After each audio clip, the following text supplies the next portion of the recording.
日控的专题报道，今仔日要来介绍即卖的行政院团队人气上旺的明星个员卫福部长陈时中。各位媒体女士先生们，大家好。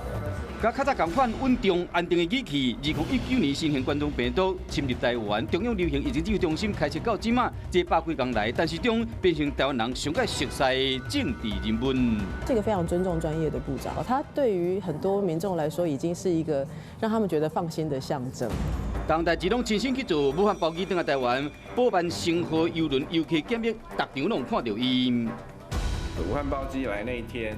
他好像当天我不知道他有没有睡觉，他可能就去机场，清晨的时候就跑去检疫所啊，然后再来就是8点半要开记者会，亲身就是示范。那我们当然下面也不敢说累，对。因讲是更替部长，却伫听到邓来台上有确诊病例时，陈时中流目屎啊。那不过总是大家就觉得，对不对？同仁大家这么努力。有软有硬，唔然后政策推动有更较侪春秋，嘛是执行会成功的关键。很多的在制定政策的时候，他也会从人性上来思考。他觉得这个政策应该要可行，那可行就必须要配套。执行面的可行性，部长他是有弹性的。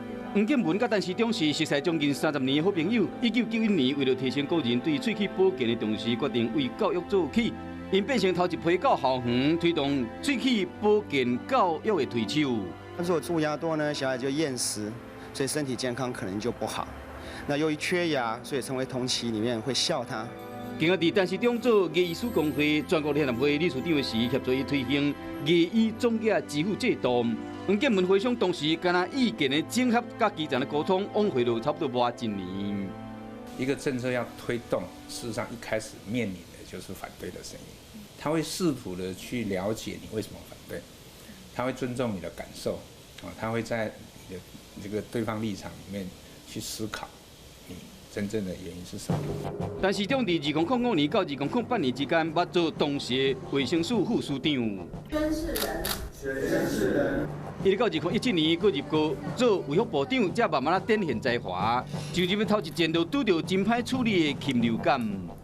防疫视同在作战。齐心对抗禽流感。重要的是，我们跟防检单位也建立很好的一个热线管道，大家会密切合作，把事情做好。一切看事办事，讲究科学甲专业，出身基层的伊，嘛伫任内正式推动长照2.0加医疗分级制度等等重大的社会福利政策。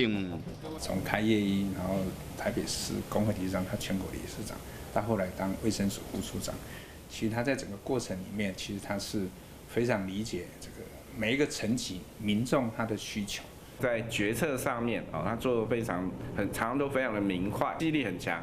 就是他到目前为止还常常可以说，按几这样，我就没办法。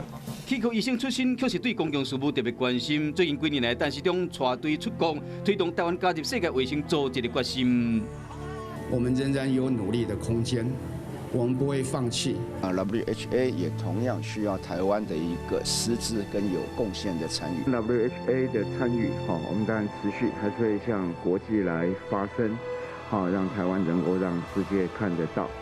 伫民间拍拼真侪年，但始终即马因为这场防疫之战一战成名，抑阁唔捌抢功劳。伫全世界疫情还未较回进前，医院非常的谨慎，带团队建立上校前做伙抗疫。